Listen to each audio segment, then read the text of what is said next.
Hello friends, welcome to my YouTube channel Samrat education. दोस्तों, आज की इस वीडियो में आप लोगों को खरीफ क्रॉप का एक इम्पॉर्टेंट टॉपिक कराने वाला हूं। इस टॉपिक में मैं मूंगफली की खेती के सविस्तार वर्णन करने वाला हूं। मैं मूंगफली की खेती का सविस्तार वर्णन इसलिए इस वीडियो में करवाने वाला हूं क्योंकि दोस्तों, यह जो क्वेश्चन है लगातार एग्जाम में पूछता है। आप कोई भी पेपर, मॉडल पेपर उठा के देख लीजिए या प्रीवियस ईयर पेपर उठा के देख लीजिए, मूंगफली की खेती लगातार पूछा है। इसलिए मैं मूंगफली की खेती करा रहा हूँ। तो यदि वीडियो अच्छा लगेगा तो वीडियो को लाइक कर दीजिएगा और चैनल को सब्सक्राइब कर दीजिएगा। दोस्तों, टॉपिक थोड़ा लंबा इसलिए थोड़ा टाइम भी लग सकता है, तो आप लोग वीडियो को भी पूरा देखिएगा। चलिए देखते हैं मूंगफली की खेती क्या होता है। तो इसका वानस्पतिक नाम होता है अरैकिस हाइपोजिया। मूंगफली मूंगफली का वानस्पतिक नाम क्या होता है दोस्तों? Botanical name arachis hypogaea. Leguminosae family का आता है दोस्तों। ये मूंगफली जो है लेग्यूमिनेसी फैमिली से आता है। इसका वानस्पतिक नाम है अरैकिस हाइपोजिया। इसमें गुणसूत्र 2n40 होते हैं दोस्तों। 2n40 गुणसूत्र पाए जाते हैं। दोस्तों, ये जो अरैकिस हाइपोजिया शब्द बना है, यह ग्रीक भाषा के दो शब्दों से मिलकर बना है। एक है दोस्तों अर्चिस। अर्चिस का मतलब दोस्तों फलियां, और एक है हाइपोजिया। हाइपोजिया का मतलब क्या होता है दोस्तों? जमीन के नीचे। तो मूंगफली का वानस्पतिक नाम है अरैकिस हाइपोजिया। यह लेग्यूमिनेसी फैमिली से आता है। इसमें गुणसूत्र की संख्या 2n40 है। और इसकी जो उत्पत्ति है वह दक्षिणी अमेरिका में ब्राज़ील उत्पत्ति का संभावित केंद्र बताया जाता है। इसकी उत्पत्ति का संभावित केंद्र कहाँ दोस्तों? दक्षिण अमेरिका में ब्राज़ील। दक्षिण अमेरिका में ब्राज़ील जो है उत्पत्ति का सबसे संभावित केंद्र बताया जाता है मूंगफली की उत्पत्ति का। अब देखते हैं एरिया डिस्ट्रीब्यूशन क्या होता है। मूंगफली मूंगफली का विश्व उत्पादन लगभग 21 मिलियन टन के रिकॉर्ड स्तर पर पहुंच गया है। दोस्तों, मूंगफली का जो उत्पादन वो कितना हो गया है? 21 मिलियन टन के रिकॉर्ड पर पहुंच गया है। विश्व में प्रमुख मूंगफली उत्पादक देश भारत, चीन, अमेरिका, सूडान और नाइजीरिया आदि हैं। विश्व में प्रमुख मूंगफली उत्पादक देश कौन कौन से हैं? भारत, चीन, अमेरिका, सूडान और नाइजीरिया मुख्य हैं दोस्तों। इसके बाद और भी हैं, लेकिन मुख्य रूप से मूंगफली का उत्पादन नहीं करते हैं। मूंगफली उत्पादन में भारत का प्रथम स्थान है। मूंगफली उत्पादन में भारत का विश्व में प्रथम स्थान है। देश में सभी तिलहन फसलों में मूंगफली का क्षेत्रफल 40 से 50% है। तो दोस्तों, आप लोग सोच सकते हैं कि जो दोस्तों तिलहन फसल जितनी हमारे भारत देश में उगाई जाती है, उसमें 40 से 50% से अधिक जो दोस्तों क्षेत्र है वह मूंगफली का ही है। तो देश में सभी तिलहन फसलों में मूंगफली का क्षेत्रफल 40 से 50% से अधिक और उत्पादन में 60 से 70% है। उत्पादन भी दोस्तों मूंगफली का भारत देश में तिलहन के मुकाबले 60 से 70% होता है। भारत में यह लगभग 85 लाख हेक्टेयर क्षेत्र में उगाया जाता है। भारत में मूंगफली लगभग कितने क्षेत्र पर उगाया जाता है? 85 लाख हेक्टेयर क्षेत्र में, जिसमें कुल उत्पादन 84 लाख टन होता है। 85 लाख हेक्टेयर क्षेत्र में उगाया जाता है, जिसमें कुल उत्पादन कितना होता है? 84 लाख टन होता है। भारत में मुख्य रूप से गुजरात, आंध्र प्रदेश, तमिलनाडु, कर्नाटक, महाराष्ट्र, मध्य प्रदेश, उत्तर प्रदेश, राजस्थान, पंजाब और उड़ीसा राज्य तक दोस्तों सीमित हैं। किसके अंडर में दोस्तों? मूंगफली के। तो ये हो गया इसका वानस्पतिक नाम। इसका वानस्पतिक नाम क्या है? अरैकिस हाइपोजिया। फैमिली लेग्यूमिनेसी है। इसके गुणसूत्र क्या कितने पाए जाते हैं? 2n40। और इसकी जो ऑरिजिन हुआ दक्षिणी अमेरिका में ब्राज़ील है। इसका एरिया डिस्ट्रीब्यूशन मैंने बताया कि जो मूंगफली का विश्व उत्पादन है दोस्तों लगभग 21 मिलियन टन के रिकॉर्ड स्तर पर पहुंच गया है। विश्व में प्रमुख मूंगफली उत्पादक देश भारत, चीन, अमेरिका, सूडान और नाइजीरिया हैं। मूंगफली उत्पादन में भारत का प्रथम स्थान है। देश में सभी तिलहन फसलों में मूंगफली का क्षेत्र 40 से 50% से अधिक है और उत्पादन में 60 से 70% है। भारत में लगभग 85 लाख हेक्टेयर क्षेत्र में उगाया जाता है, जिसमें कुल उत्पादन 84 लाख टन होता है। भारत में मुख्य रूप से गुजरात, आंध्र प्रदेश, तमिलनाडु, कर्नाटक, महाराष्ट्र, मध्य प्रदेश, उत्तर प्रदेश, राजस्थान, पंजाब और उड़ीसा राज्य तक मूंगफली की खेती सीमित है।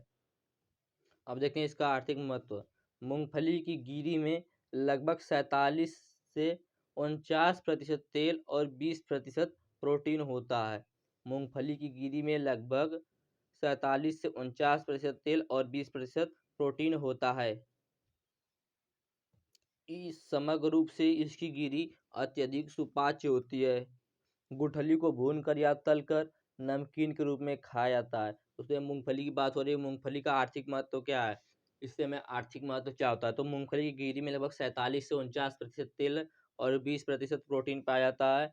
समग्र रूप से इसकी गिरी अत्यधिक सुपाच्य होती है और गुठली को भूनकर या तलकर नमकीन के रूप में खाया जाता है। मूंगफली प्रोटीन का जैविक मूल्य वनस्पति प्रोटीन में सबसे अधिक है और कैसेइन के बराबर होता है। मूंगफली जो दोस्तों एक कैसेइन के बराबर होता है। मूंगफली का तेल मानव आहार में उपयोग के लिए प्रसिद्ध है। गुजराती लोग अन्य खाद्य तेलों की तुलना में अपने भोजन की तैयारी में मूंगफली के तेल को अधिक पसंद करते हैं। मूंगफली का तेल मुख्य रूप से वनस्पति घी के निर्माण के उपयोग के लिए भी किया जाता है। मूंगफली B12 को छोड़कर सभी विटामिन बी का अच्छा स्रोत है। मूंगफली B12 को छोड़कर सभी विटामिन बी का अच्छा स्रोत है। वे थियामिन, राइबोफ्लेविन, निकोटीनिक एसिड और विटामिन ई का समृद्ध स्रोत हैं। 1 ग्राम कर्नेल में दोस्तों 5 से 8 खाद्य कैलोरी की आपूर्ति करता है मूंगफली। तो ये मूंगफली का हम लोग देख रहे हैं आर्थिक महत्व, इकोनॉमिक इम्पोर्टेंस जिसे कहते हैं। तेल निकालने के बाद प्राप्त खली एक मूल्यवान जैविक खाद और पशु चारा है। दोस्तों जब इसकी जो मूंगफली है इससे जब तेल निकाला जाता है तो जो इसकी खली पाई जाती है वह दोस्तों ये एक मूल्यवान पशु चारा और जैविक खाद है। यह फलियां होने के कारण एक अच्छी रोटेशन फसल है। दोस्तों आप लोग पढ़े होंगे कि नाइट्रोजन स्थिरीकरण जो होता है वह दलहनी फसलों के जड़ों में जो राइजोबियम जीवाणु छिपे होते हैं वहाँ पे होता है। तो यह फलियां होने के कारण एक अच्छी रोटेशन फसल है क्योंकि यह जड़ न्यूडूल के माध्यम से वायुमंडलीय नाइट्रोजन को ठीक करके मिट्टी की उर्वरता का निर्माण करती है, जो लगभग 12 से 40 किग्रा नाइट्रोजन प्रति हेक्टेयर जोड़ता है और मिट्टी के कटाव के संपर्क में आने वाली भूमि के लिए कुशल कवर फसल के रूप में भी कार्य करता है। भारत में खाद्य तेलों की प्रति व्यक्ति खपत लगभग 5 किग्रा प्रति वर्ष है, जो विश्व औसत लगभग 13 किग्रा और विकसित देश में 20 किग्रा प्रति व्यक्ति खपत एक चौथाई से बहुत कम है। मूल्यवान खाद्य पदार्थ के रूप में उपयोग किए जाने वाले पौधे को ढोना सेल का उपयोग ईंधन के लिए किया जाता है। इस प्रकार यह 4 गुना फसल है, यानी भोजन, चारा, चारा और उर्वरक। तो दोस्तों यह था इसका इकोनॉमिक इम्पोर्टेंस। इकोनॉमिक इम्पोर्टेंस में हम लोगों ने क्या देखा कि दोस्तों जो मूंगफली है इसके गिरी में लगभग 47 से 49% तेल और 20% प्रोटीन पाया जाता है। इससे दोस्तों 1 ग्राम करने में 5 से 8 खाद्य कैलोरी की आपूर्ति में होती है। मूंगफली का तेल मानव आहार में उपयोग के लिए प्रसिद्ध होता है। गुजराती लोग अपने अन्य खाद्य तेलों की तुलना में अपने भोजन में इसी तेल को प्रयोग करना पसंद करते हैं। इसकी गुठली को भूनकर या तलकर नमकीन के रूप में भी खाया जाता है। इसमें दोस्तों तेल निकालने के बाद जो खली बनती है वो एक मूल्यवान खाद होता है और पशु चारा होता है। वह दोस्तों जो खाद होता है वह क्या करता है, नाइट्रोजन को स्थिर कर देता है, जो भूमि के लिए एक परत का काम करती है। तो दोस्तों ये था इसका इकोनॉमिक इम्पोर्टेंस। अब देखेंगे इसे मिट्टी की कैसी आवश्यकता है, कैसी सॉइल चाहिए इसको। मूंगफली अच्छी जल निकासी वाली, हल्की बनावट वाली, ढीली, भुरभुरी और रेतीली दोमट मिट्टी में अच्छी होती है। मूंगफली क्या होती है दोस्तों, अच्छी जल निकासी वाली, हल्की बनावट वाली, ढीली, भुरभुरी और रेतीली दोमट मिट्टी में अच्छी होती है, जो खूंटे को आसानी से घुसने और उनके विकास और कटाई में मदद करती है। मिट्टी या भारी मिट्टी इस फसल के लिए उपयुक्त नहीं होती है क्योंकि वे खूंटे के प्रवेश में बाधा डालते हैं और कटाई को काफ़ी कठिन बना देते हैं। मूंगफली की मूंगफली मिट्टी की लवणता के प्रति संवेदनशील है। यह 6 से 7.5 के बीच पीएच वाली मिट्टी में अच्छी पैदावार देता है। अच्छी तरह से कैल्शियम और मध्यम मात्रा में कार्बनिक पदार्थों की आपूर्ति करता है। तो दोस्तों मिट्टी को कैसी आवश्यकता होती है, कैसी मिट्टी की, तो मूंगफली को अच्छी जल निकासी वाली, हल्की बनावट वाली, ढीली, भुरभुरी और रेतीली मिट्टी और दोमट मिट्टी उपयुक्त होती है इसकी खेती के लिए। क्यों? क्योंकि उसमें जो दोस्तों जो खूंटा होता है वह आसानी से घुस जाता है और उनके विकास और कटाई में मदद करता है। तो दोस्तों इसको सवाल की कैसे हो सकता है वो हम लोगों ने देख लिया। अब आगे देखते हैं खेत की तैयारी कैसे करेंगे। हालांकि दोस्तों मूंगफली ये एक गहरी जड़ वाली फसल है, लेकिन इसकी भूमिगत फली बनने की आदत को देखते हुए गहरी जुताई से बचना चाहिए क्योंकि यह मिट्टी की गहरी परतों में फली के विकास को प्रोत्साहित करती है, जिससे कटाई मुश्किल हो जाती है। तो दोस्तों हमें खेत की तैयारी कैसे करनी चाहिए, क्योंकि दोस्तों मूंगफली जो है गहरी जड़ वाली फसल है, इसीलिए इसकी भूमिगत फली की आदत को देखते हुए हमें गहरी जुताई से बचना चाहिए। हमें गहरी जुताई नहीं करना चाहिए। क्यों? क्योंकि यदि हम गहरी पर जुताई करेंगे दोस्तों हमें जो कटाई करना है वह कटाई करने के लिए बहुत ही मुश्किल हो जाएगा।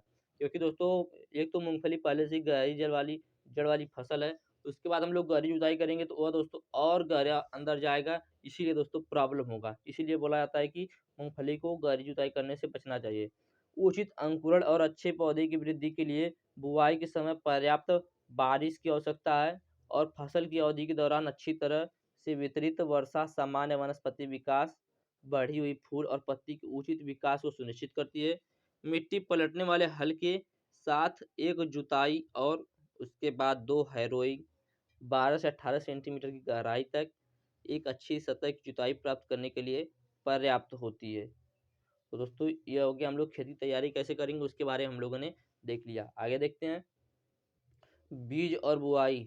बुआई से ठीक पहले मोटी और भरी हुई फलियों को हाथ से या बिजली से चलने वाले डिकार्टिकेटर का उपयोग करके चुना जाना चाहिए। छिलके वाले बीजों से छोटे, सूखे, क्षतिग्रस्त और टूटे हुए बीजों को हटा देना चाहिए और मोटे बीजों की बुआई के लिए प्रयोग करना चाहिए। तो बुआई से पहले हमें क्या करना चाहिए? बुआई से ठीक पहले मोटी और भरी हुई फली को हाथ से या बिजली से चलने वाले डाकी डकार्टिकेटर का उपयोग करके चुना जाना चाहिए। मतलब उसको चूज़ कर लेना चाहिए कौन सा अच्छा है, कौन सा खराब है। छिलके वाले बीजों से छोटे सूखे, क्षतिग्रस्त और टूटे हुए बीजों को हटा देना चाहिए और मोटे बीजों को ही बुआई के लिए प्रयोग करना चाहिए। आगे देखते हैं बीज उपचार। बीज उपचार कैसे करेंगे? तो बीज जनित रोगों के नियंत्रण के लिए मूंगफली के बीजों को थीरम 3 ग्राम प्रति किलोग्राम, मैनकोजेब 3 ग्राम प्रति किलोग्राम बीज या कार्बेंडाजिम 2 ग्राम प्रति किलो बीज से उपचारित करने की सलाह दी जाती है। इसके बाद बीजों को राइजोबियम के उचित स्ट्रेन से टीका लगाना चाहिए। संस्कृति विशेष रूप से उन क्षेत्रों में जहां मूंगफली पहली बार उगाई जानी है। सफ़ेद सुंडी के नियंत्रण के लिए बीज को क्लोरफारीफास 20% 25 मिली प्रति किलोग्राम गुठली से उपचारित किया जाता है। फैलने वाली किस्मों की बीज प्रसुप्तों को तोड़ने के लिए ईथर का बीज उपयोग करते हैं। दोस्तों जो मूंगफली होती है 2 प्रकार की होती है। एक दोस्तों फैलने वाली होती है, एक वहीं के उसी स्थान पर होने वाली होती है। तो फैलने वाले के लिए क्या किया जाता है? उसकी प्रसुप्ति को तोड़ने के लिए ईथर के बीज का उपचार किया जाना चाहिए। दोस्तों हम लोग ये बीज उपचार देख रहे हैं। कभी-कभी कृंतकों और कवके को खेत से निकालने के लिए देखा जाता है। इसलिए घुसपैठियों को दूर रखने के लिए बीज उपचार के लिए पिग्नेटार और कैरोसीन जैसे विकर्षक के उपयोग की सिफारिश की जाती है। लेकिन इस बात का ध्यान रखा जाना चाहिए कि गुठली को कोई चोट न लगे। दोस्तों ये हो गया बीज उपचार। उम्मीद करते हैं आप लोगों को सब समझ में आ रहा होगा जितना मैं बता रहा हूँ। तो दोस्तों आप लोगों से रिक्वेस्ट है आप लोग वीडियो को लाइक कर दीजिएगा, चैनल को सब्सक्राइब कीजिएगा और शेयर जरूर कर दीजिएगा ताकि आपके दोस्तों की भी तैयारी हो सके। दोस्तों बहुत ही इंपॉर्टेंट सबके लिए है। आगे देखते हैं। तो हम लोगों ने देखा बीज उपचार। अब बुआई देखते हैं। आमतौर पर मूंगफली की बुआई मानसून की शुरुआत के साथ ही की जाती है। आमतौर मूंगफली की बुआई की शुरुआत कब की जाती है? मानसून के साथ ही की जाती है। लेकिन जहाँ सिंचाई की सुविधा उपलब्ध हो वहाँ प्री मानसून बुआई के मई के अंतिम महीने, अंतिम सप्ताह में या जून के पहले सप्ताह में बुआई पूर्व सिंचाई के साथ की जानी चाहिए, जिससे गुजरात और पंजाब में उपज 46% की वृद्धि हुई। बुआई की तारीख को स्थानांतरित कर दिया गया। जुलाई के पहले सप्ताह के सामान्य समय से 20 जून तक फली की उपज में लगभग 19% की वृद्धि होती है। तो दोस्तों क्या बताया जा रहा है? जहाँ पर दोस्तों सिंचाई की व्यवस्था है, पानी की व्यवस्था है। पहली बात तो दोस्तों की जो मूंगफली होती है वह मानसून की शुरुआत के साथ ही इसकी बुआई की जाती है। लेकिन जहाँ पर सिंचाई की व्यवस्था होती है वहाँ पर मानसून से पहले ही मई के अंतिम सप्ताह में या जून के पहले सप्ताह में बुआई से पहले सिंचाई के साथ इसकी बुआई दोस्तों जो है कर देनी चाहिए, जिससे दोस्तों गुजरात और पंजाब में 46% का लाभ प्राप्त हुआ, वृद्धि प्राप्त हुई।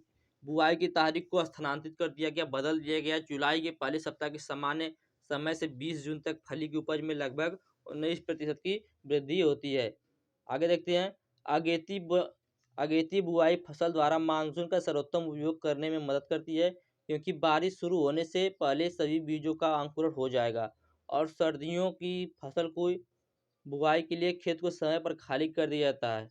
चावल की खेतों को खाली करने के आधार पर सितंबर से दिसंबर तक रबी की फसल बोई जाती है।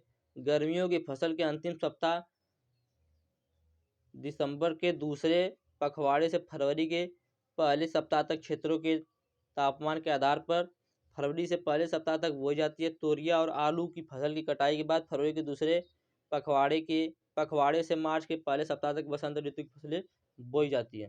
तो दोस्तों कुल कहने का मतलब यह है कि दोस्तों इसकी जो बुआई है वह मानसून की शुरुआत के साथ की जाती है, लेकिन जहाँ पर सिंचाई की व्यवस्था है वहाँ पर मानसून से पहले ही मई के अंतिम सप्ताह में या जून के पहले सप्ताह में बुआई से पहले सिंचाई के साथ कर दी जाती है। यह करने से दोस्तों गुजरात को 46% वृद्धि का फायदा हुआ। बुआई की तारीख को अब बदल दिया गया। जुलाई के पहले सप्ताह के समय 20 जून तक फली की उपज में लगभग 19% तक की वृद्धि होती है। और दोस्तों यदि अगेती बुआई फसल द्वारा मानसून का सर्वोत्तम उपयोग करने में मदद करती है, क्योंकि बारिश शुरू होने से पहले सभी बीजों का अंकुरण जो है वह हो जाएगा। तो दोस्तों यह था बीज की बुआई कैसे की जाए। बीज क्या होता है, बीज की बुआई और बीज उपचार हम लोगों ने देख लिया। अब आगे देखते हैं बुआई की विधि। तो बीजों को देसी सीड ड्रिल की सहायता से लगभग 5 सेंटीमीटर गहराई में बोना चाहिए या उन्हें देसी हल के पीछे बोया जाता है। पंक्ति में 60 सेंटीमीटर की दूरी और पौधे से पौधे में 10 सेंटीमीटर की दूरी और गुच्छा प्रकार में 45 बाई 10 सेंटीमीटर की दूरी रखते हुए बीज की डिबलिंग से बीज की आवश्यकता को बचाने में मदद मिलती है और उपज में भी वृद्धि होती है, क्योंकि चारों ओर पर्याप्त जगह प्रदान की जाती है और बेहतर विकास के लिए संयंत्र होता है। तो दोस्तों बीज को देसी सीड ड्रिल की सहायता से लगभग 5 सेंटीमीटर गहराई में बोना चाहिए या देसी हल के पीछे बोया जाता है। पंक्ति से जो पंक्ति की दूरी होती है वह 60 सेंटीमीटर होनी चाहिए और पौधे से पौधे की दूरी जो है वह 10 सेंटीमीटर होनी चाहिए। मूंगफली को आमतौर पर 30 बाई 10 सेंटीमीटर की दूरी के साथ समतल क्यारियों में बोया जाता है। गुजरात के सौराष्ट्र क्षेत्र में मूंगफली की खेती की सेट फरो प्रणाली अभी भी किसानों द्वारा प्रचलित है। सेट फरो सिस्टम में किसान साल दर साल एक ही फरो का उपयोग करते हैं। इसमें 90 सेंटीमीटर का प्रयोग किया जाता है। तो दोस्तों यह क्या बुआई की विधि। दोस्तों हम जितना बता रहे हैं आप लोग समझिएगा, बहुत आसानी से बता रहे हैं कि आप लोगों को समझ में आ जाए। दोस्तों जैसे हम लोग जो पढ़ रहे हैं सब कल्चरल प्रैक्टिसेस में पढ़ रहे हैं। तो अब देखेंगे दोस्तों अंतर कितना होना चाहिए। तो जो फैलाव वाली किस्म होती है मूंगफली की, उसमें दोस्तों 60 बाई 10 सेंटीमीटर का अंतर होना चाहिए। 60 बाई 10 सेंटीमीटर का अंतर होना चाहिए। और जो बंच प्रकार की किस्म है उसमें 45 बाई 10 सेंटीमीटर का अंतर होना चाहिए। तो दोस्तों ये हो गया अंतर। अब देखेंगे बीजों का चयन कौन सा बीज की बुआई करें। तो इष्टतम प्लांट स्टैंड स्थापित करने के लिए बीजों की गुणवत्ता का प्रमुख महत्व है। बीज प्रयोजनों के लिए फली को बिना छिलके वाली, ठंडी, सूखी और अच्छी तरह हवादार जगह पर संग्रहित किया जाना चाहिए। बीज के प्रयोजन के लिए फली को बुआई के समय से 1 सप्ताह पहले हाथ से खोल देना चाहिए। हाथ से गोलाबारी से बीजों को थोड़ा नुकसान होता है। बुआई के समय बहुत पहले खोली गई फली व्यवहार्यता और भंडारण क्षति के नुकसान के लिए उत्तरदायी होता है। सिकुड़ी हुई छोटी और रोगग्रस्त गुठली को त्याग देता है। बुआई के लिए मोटे बीजों का ही प्रयोग करना चाहिए। बुआई के लिए किसका प्रयोग करना चाहिए, मोटे बीजों का ही प्रयोग करना चाहिए। तो हो गया दोस्तों बीजों का चयन। आगे देखते हैं बीज दर कितनी होनी चाहिए दोस्तों। तो बीज दर हमेशा अंतर के बीजों और अंकुरण प्रतिशत पर निर्भर करती है। बीज दर किस पर निर्भर करती है, बीज दर तो हमेशा अंतर बीजों के प्रकार और अंकुरण के प्रतिशत पर निर्भर करती है। अनुशंसित पौधों की आबादी को बनाए रखने के लिए इष्टतम बीज दर का उपयोग महत्वपूर्ण कारक होता है। प्रसार प्रकार की किस्म का 80 से 100 किग्रा प्रति हेक्टेयर गुठली के आकार के अनुसार किया जाता है। गुच्छा प्रकार की किस्म का 100 से 125 किग्रा प्रति हेक्टेयर गुठली के आकार के अनुसार किया जाता है। तो दोस्तों ये हो गया बीज दर प्रति हेक्टेयर कितना, 80 से 100 किग्रा प्रति हेक्टेयर गुठली के आकार के अनुसार। गुच्छा प्रकार की किस्म को 100 से 125 किग्रा हेक्टेयर गुठली के आकार के अनुसार। आगे देखते हैं खाद और उर्वरक की आवश्यकता। इनको दोस्तों खाद की कितनी आवश्यकता होती है, 10 टन प्रति हेक्टेयर अच्छी तरह से विघटित FYM या कंपोस्ट खाद। 10 टन प्रति हेक्टेयर FYM या कंपोस्ट। FYM का मतलब क्या होता है दोस्तों, फार्म यार्ड मैन्यूर, जो दोस्तों गोबर की खाद होती है उसी को कहा जाता है FYM। तो खाद की कितनी आवश्यकता होती है, 10 टन प्रति हेक्टेयर अच्छी तरह से विघटित FYM या कंपोस्ट खाद। आगे देखते हैं फली को सुखाना और भंडारण। तो भंडारण के लिए फली को 9% नमी से कम और गिरी को 8% होनी चाहिए, क्योंकि उपज में उच्च नमी का स्तर हमारे शरीर के लीवर कैंसर के कारण होने वाले एफ्लाटॉक्सिन के उत्पादन के अनुकूल है। तो भंडारण के लिए फली में नमी 9% से कम और गिरी 8% होनी चाहिए, क्योंकि उपज में उच्च नमी का स्तर हमारे शरीर के लीवर कैंसर के कारण होने वाले टॉक्सिन के उत्पादन के लिए अनुकूल होता है। अब दोस्तों देखेंगे पैदावार यील्ड कितनी हमें प्राप्त हुई, तो 1500 से 2000 किग्रा प्रति हेक्टेयर प्रसारित प्रकार में, और 1000 से 1500 किग्रा हेक्टेयर प्रति गुच्छा प्रकार में, और गुठली और फली का अनुपात 70:30 है। तो दोस्तों पैदावार कितना प्राप्त हुआ, 1500 से 2000 किग्रा प्रति हेक्टेयर, और 1000 से 1500 किग्रा प्रति हेक्टेयर, और गुठली और फली का अनुपात है 70:3। तो दोस्तों उम्मीद करते हैं जितना मैंने बताया आप लोग समझ में आया होगा, और वीडियो अच्छा लगा तो वीडियो को लाइक कर दीजिएगा, चैनल को सब्सक्राइब कर दीजिएगा। दोस्तों ऐसे ही और वीडियो देखने के लिए आप लोग सब्सक्राइब जरूर करिएगा। और दोस्तों आप लोगों को बता दूं कि आप लोगों को प्यार और आशीर्वाद से चैनल जो अपना है वो मोनेटाइज हो गया है। तो यदि आप लोग वीडियो अच्छा लगा तो आप लोग थैंक्स भी भेज सकते हैं। ठीक है दोस्तों, धन्यवाद, जय हिंद।